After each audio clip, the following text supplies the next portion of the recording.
lebandla ngegama likaKristu Jesu inkosi nomsindisi wethu. Leli thuba siphambi kobuso bukaThixo ngesihloko esikhulu esabunjwa i-General Conference esithi I will go, ngizahamba. Kodwa ke silesincane esisikhangela namuhla esithi sona, it costed us dearly to ignore the great commission of Jesus Christ. Sihlawule intengo ephezulu kakhulu ngokunganaki uthumo olukhulu lukaJesu Kristu. UJesu Kristu usiphe uthumo emhlabeni ukuba siye emhlabeni. Kodwa ke asizange sinake lolu thumo, sayekethisa kulokho esikuthunyiweyo, sasesingena engozini enkulu kakhulu. Lamuhla siphakathi kohlupho ngesizathu sokuba asizange samukele kuhle njalo sikuqakathekise uthumo olulethwe kithi, uthumo luka Matthew 28 verse 18 kusiya ku 20. Ngifuna ube sikhangele indinyana le, sikhangele lombhalo lapho esaphiwa khona uthumo. uJesu wasondela wathi, wakhuluma labo esithi, wonke amandla aphiwe mina ezulwini lemhlabeni. Ngakho hambani lenze izizwe zonke zibe ngabafundi, libabhaphathize ebizweni likayise lelendodana lelikamoya ongcwele, libafundise ukugcina konke engililaye khona. Futhi khangelani ngilani insuku zonke kuze kube sekupheleni kwesikhathi. Amen. Nanti uthumo esaluphiwayo njengebandla. Bonke abakhethe inkosi uJesu Kristu njengomsindisi baphiwe lolu thumo olokuba sihambe ezizweni zonke siyebenza abafundi bakaJesu, sibabhaphathize, sibafundise, sibalaye imithetho ekaNkulunkulu elichumi. Asikwenzanga khona lokhu ngesikhathi esifaneleyo thina siphiwe umlando njengebandla. Sayekethisa khona lapho indaba yasilahleka phakathi khathesi ke siphakathi kokuhlupheka okukhulu. Yekelani ngisondele eduze lalezi izifundo engizifunde phakathi komkhuhlane lo we-COVID-19 ulethe izifundo ezimangalisayo. Ukuphuza kwethu ukwamukela lolu thumo lokwenza lokho okuchiwo yilolu thumo kusenze sabuyela emuva kuhlelo lukaNkulunkulu lokusindisa umhlaba. Uthi ke yena lapha, hambani ezizweni zonke lenze abafundi, libabhaphathize ebizweni likayise lelendodana lelikamoya oyingcwele. Kwakusitsho ukuthini khona lokhu? Kwakusenzela ukuthi umhlaba uhlaliseke, lathi sihlaliseke emhlabeni. Bese kusithi isikhathi singafika eze umsindisi asithathe asise ekhaya. Kodwa ke sasesiphuza ukwamukela lokubona umbono waleli cebo lokuthi abantu bezizwe zomhlaba wonke jikelele kabafundiswe, kabenziwe abafundi. Saphuza ke baze bona bahlala phansi basiqalela ukwenza izinqumo ezenza umhlaba wonke uthithibale namhlanje. sayekela abantu bangena ngitsho lasezikhundleni ezinkulu ezisezigabeni ezokuthi bahlale phansi benze izinqumo. Lezo zinqumo zibopha thina namhlanje. Siyahawula, siyadubeka khathesi ngezinqumo ezenziwa ngabantu esingazanga sayafika sabalaya umlayo kaThixo, ukuze nxa lapho behlala phansi beceba amacebo omhlaba wonke jikelele, ophuthuma umhlaba wonke jikelele, bakwenze lokho unyembeza wabo echaya, ngitsho lengqondo zabo zihlakaniphile, zisesaba uNkulunkulu. Nanko phela Solomon wavela watsho wathi ukuqala kokuhlakanipha yikwazi uNkulunkulu. So thina siyekele abantu ke asebezinkokheli bangena ezikhundleni ezizokukhokhela bengela kuhlakanipha kukaNkulunkulu. Lokho kusifake thina engozini enkulu. Saphuza ukubahlasela, saphuza ukubafinyelela, kwaze kwaba sesigabeni esokuthi thina sesihlutshwa yilezo zinto abahlala phansi bazinqume, thina bese sisiba lukhuni kithi. Aluba sagijima ke phambili ngalolu thumo namhlanje, aluba silabathungameli abahlakaniphileyo abathi bangahlala phansi banqume izibopho kumbe babumbe izibopho ezihlakaniphileyo, pho-ke bayahlala phansi khathesi benze izinqumo ngoba thina asifikanga. Saphuza ukuhlangana ukuba sikhuleke sicele umbono kuNkulunkulu ukuthi senze njani, kwaze kwafika iCovid-19 yasizuma singalungelanga, singela mbono. uSolomon watsho futhi amazwi ahlakaniphileyo wathi yena lapho kungela mbono khona abantu bayachabalala, lapho kungela mbono khona abantu bayachabalala. Khangelani ke sabona saqabuka, saphaphama sokuvaliwe izinkonzo, saphaphama sokuvalwe yonke into, kusenziwa ngabantu abangazange bananzelele ukuqakatheka kwamathempeli, ukuba singaya ethempelini sibize uNkulunkulu siza kukhululwa. Ngisho lawona lo mkhuhlane sizawunqoba nxa sikhuleka. Saphuza ke ukufunda ukunanzelela khona lokho. Saphuza ukubona ukuthi kuqakathekile ukuthi sihlangane ndawonye, sikhuleke, sikhonze uNkulunkulu.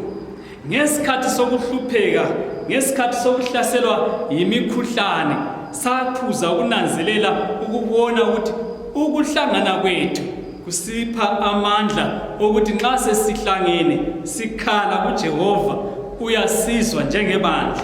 Sakuchaya indiva kwaze kwafika isikhaba sokuthi kuvalwe izinkonzo, kuvalwe izindawo lapho esizakuyadumisa khona uNkulunkulu. Ngesikhathi uhlupheka, ngesikhathi sokuhlupheka, ngesikhathi sihlaselwe, okududuza abantu ukuthi bahlangane, bahaye, badumise uNkulunkulu. Lelo thuba saphuza saze salithathelwa. Siphakathi ke kohlupho ngenxa yokuthi sijunywe singazinanzelanga. Saphuza futhi ukubamba umbhalo, lamazwi ombhalo. Khathesi semuva kwesikhathi, abanye behluleka lokukhonza ezindlini labantwana ngenxa yokuthi babe seyama kwabanye ezinkonzweni. Kuthe umuntu esebhekanele imuli yakhe sokusehlula ukuba babelane ilizwi ngendlela ekhaliphileyo, ebaphakamisa izinkonzo zala emakhaya. Abantu baze bakhalela ukuthi kanti kuyavulwa nini amabandla siye ezinkonzweni. Saphuza futhi ukunanzelela ukuthi siyadingana njengamakholwa. Sakubona sisezindlini ususithi uyahlabela ingoma kungekho ivumayo, ukuhlupho lwakhona salunanzelela soku too late, isikhathi sesidlule. Saphuza futhi ukuqaphela ukuthi kuqhakathekile isikhathi sokuba phambi kukaNkulunkulu siqhakathekile. Abantu bazibahlala phansi bayenza izinqumo ezisivikelayo. Kulezinto ke engifuna ukuzithinta lapha ezenziwa ngabantu abangamaziyo uNkulunkulu ezisuka ke thina zibe imigoqo kithi zisehlule futhi lokuthi sikhonze. Anuba abantu laba salandela lolu thumo sabahlasela bathi besiyahlala imihlangano yabo eqhakathekileyo sesibatshelile nangu phela sebesenza ezinye izinqumo ezimangalisayo. Isinqumo esifana nokuthi kanti owesilisa angayalala lowesilisa, kanti owesilisa bangangena emtchadweni bobabili bengabesilisa. Kulezi insuku bayavuma, amazwe amaningi ayavuma, bayahlala kumadala emaphalamenti bevuma izinto ezinjengazona lezo. So ke aluba bebephiwe ilizwi kumbe bebenziwe abafundi bebeza kuchaya indiva lokho, bebengeke bamukele izinto ezinjalo. Sabayekela belokhu belemfundiso ezithi thina sisuke endwangwini ukuze sibe ngabantu. Khangelani ukuthi izimilo zabo zinjani kulezi insuku. Khangelani amacala abantu abawadalayo ngenxa yokuthi balemfundiso yokuthi bona basuka endwangwini besiba ngabantu. So banengi ke abaphila impilo yobunyamazana ezindlini. Abantwana bathwele nzima ngobaba labo mama ababa ngobhinya sebevuka ubunyamazana ngoba bakhule befundiswa ukuthi bazinyamazana. So ke izimilo sesizithola kulezi insuku ngezo zona lezo ezobunyamazana. Aluba ke sigijimile safika thina ngaleli vangeli. Yikho lapho engibona ukukhalipha kukaNkulunkulu khona ukuthi asalethe isimemezelo athi hambanini ezizweni libafundise libenze abafundi libabhaphathize egameni likayise elele ndodana ngitsho lelikaMoya eNgcwele. Yikho lapho ubona khona ukuqhakatheka ngoba izinqumo lezenzo ezenziwa kulezi insuku sezihlamukile yilezo eziveza ukuthi uNkulunkulu ngabamazi abantu lokuthi uNkulunkulu bambeka eceleni ngitsho lemilayo yakhe elithuni kubekwa eceleni abantu bagijime ngeyabo imithetho abayimisayo. Khangelani ukuganga osokusemhlabeni, khangelani ukugebenga obusemhlabeni, khangelani uhlupho esezifake phakathi kwethu ngokuphuza. Ngikhala ngokuthi aluba siphangisile salubamba lolu thumo, aluba lezi zinto sikhuluma zilutshwane elizweni, sikhuluma zilutshwane. Kodwa ke ngokuphuza kwethu aluba inkuthazo iyafika kithi, aluba siyakhuthazeka phakathi kwasona lesi sikhathi, sizisole kuhle, singazisola sivume phambi kukaNkulunkulu ukuthi siphuzile ukuya ethumweni osithumelo, uthumo olukhulu kakhulu, the Great Commission, eyokwenza izizwe zibe ngabafundi.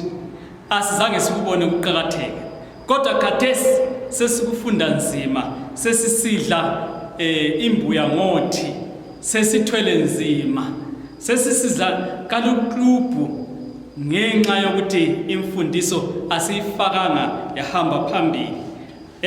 Ukuhlupheka esiphakathi kwakho, ukuhawula esiphakathi kwakho emazweni achiyeneyo kubangelwe ukuthi asizange sithathe uthumo. So ke isikhathi singakapheli, mina lawe kasinanzelele ukuthi imfundankulu yebandla lakithi General Conference isikunanzelele. Yikho sebesithi I will go. Khathesi ke senginanzelele Thixo ukuthi silale ubuthongo bukabhuka, sesivuka khathesi kona lo mnyaka sisiya phambili, sisithi sizahamba. I will go, sizahamba. siyabenza abafundi bengakaxhwali. Sizahamba endaweni ezishiyeneyo engosini lezi eziqansileyo sezintabeni. Sizahamba laleli vangeli lika Jesu. Sizahamba ngalolu thumo esiluphiweyo. Sizahamba okwakhathesi. Uzajoyina yini bandla? Uzahlanganyela yini lebandla? Ube ngomunye walabo abahambayo njengokulaya kukaNkulunkulu. Uzahamba na njengokulaya, njengokunxusa kukaThixo, njengokunxusa kukaJesu Kristu ukuba sibenze abafundi. Bayadinga ukuthi benziwe abafundi labo abazaba ngabathungameli. Bayadinga ukwenziwa abafundi labo abazabamba imisebenzi eqhakathekileyo. Nxa bengalayo le imfundiso kuzaba nzima. Baba lamathuba okuhlala phansi ngengqondo eziluhlaza ezingavuthwanga, benze izinqumo esezilimaza labo abakholwayo. Singahlalela izandla, singayekela ukusukuma, sisengozini emangalisayo. Sizabhubha, sizabhujiswa. Uthi yena omunye olobayo lapha, nxa abahlakaniphileyo abalolwazi bethula, iziwula ziyanda emhlabeni. Abesesithi yena abalokukhanya bangathula bengenzi lutho, bathathe izibane bazikhangelise phansi, abanengi bayawela elibeni, bayawela egodini, babhubhe ngoba abalezibane bezicitshile. Sihlobo sami esithandekayo, mina lawe le imfundiso esayithola kuJesu Kristu, isibane somhlaba. Yikho babahlabela ingoma bathi khonapho lapho okhona engosini yakho, lapho inkosi ekufake khona, khanyisa isibane sakho umhlaba ukhanye. Kodwa sithethe izibane zethu sazikhangelisa phansi. Sithe inhlakanipho esilayo sangayithathi ngokuqhakathekileyo. Khangelani namhla ukuthi umhlaba uthwele nzima. Abantwana bayakhathazwa, bayahlukumezwa emakhaya. Abesifazana bayahlukumezwa emakhaya. Abantu abanengi bayahlukumezwa yilabo abasezikhundleni ezithile. Yindaba sesilohlupho olunje, siphuzile ukusukuma saya ngena phakathi kothumo olukhulu olokuthi abantu sibafundise, sibenze abafundi. I-COVID le efikile ingenze ngananzelela isifundo esikhulu esasiqukethwe yilolu thumo lukaJesu olokuthi abantu ezizweni zonke zomhlaba kabenziwe abafundi. Nxa bengasenziwanga abafundi, yilolu hlupho olokuthi sizaba lababhinya abantwana, sizaba labahlukubeza amakhosikazi ezindlini. Bakwenza ngenhliziyo ezingamaziyo uThixo, bakwenza ngenhliziyo ezingamesabiyo uThixo. Khangelani ingozi esizifake phakathi kwayo.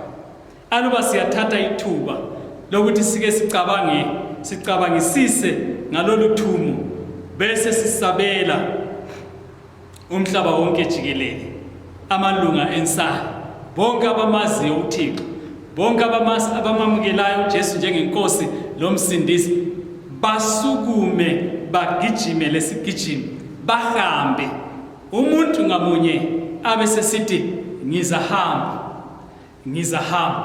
Lakanye ahambe, angathembisi kuphelele khona lapho. Kuqhakathekile ukuthi sinanzelele ukuthi simele lolu thumo sulwenze. Kaluyi kwenziwa zingilosi. Uthumo lolu ngolwethu, uthumo lolu lufakelwe thina. Awungeke yini usukume uyetshela umakhelwane wakho ngoJesu. Awungeke usukume yini uyetshela umngani wakho ngoJesu. Akula yini umthungameli ongamfinyelela uyemazisa indaba ezinhle. Kwavela kwakhulunywa ukuthi lezi ndaba zindaba ezinhle ezizakhulula umhlaba kunkathaza zawo ophakathi kwazo. Umhlaba uzathola ukuthula nxa sebenze uthumo lukaJesu lwagcwaliswa umhlaba wonke jikelele. Singakwenzanga khona lokho, sizangena phakathi, sizaba lokho esiphakathi kokuchika lapha emhlabeni. uJehova yena ukhangele, umelele ukuthi sisukume senze lokho asithume khona, senze lokho okungumlando wethu, senze okuyingxenye yethu. Yena-ke njengomsindisi abesesenza eyakhe imfundiso, abesesenza eyakhe ingxenye. Ngiyanxusa sihlobo sami esithandekayo, lapho khona sebenzisa ulwazi lwakho, yabela abanye indaba ezinhle. Ngifisa ukuthi sike sikunanzelele ukuqhakatheka kokuhambisa lolu thumo, leli uthumo lwevangeli likaJesu Kristu umhlaba wonke jikelele. Siyabonga. Ngifisa ukuthi sikhuleke sigqiba yona le ndaba ukuthi sinanzelele ukuqhakatheka kothumo lukaJesu emhlabeni wonke jikelele. Umlemu akasiphathise. Sesikhuleka sicela amandla okubuyela emuva, siyenanzelela lapho sibele phutha khona, sanga isukumeli phezulu kuthume esiluphiwe. Asikhulekeni babothandekayo, siyananzelela ukuthi sisuke sahlala uthumo lwadlula, isikhathi sadlula salokho kade sithume khona. Kade kuqhakathekile ukuba sikwenza abafundi izizwe zonke zenziwe abafundi bakho. Iphutha lethu siyalinanzelela ngoba khathesi sesiphakathi kwengxaki, sesiphakathi kwezinkinga ezisabekayo ngoba siyekelile umsebenzi wakho. Sicela imvuselelo, sicela ithuba lesibili, sinike Thixo ithuba lesibili, sibalande, sibatshele ngalezi ndaba ezinhle. Lokhu ngumthandazo wethu ngegama likaKristu Jesu elihleli kuze kube phakade. Siyakhuleka, amen.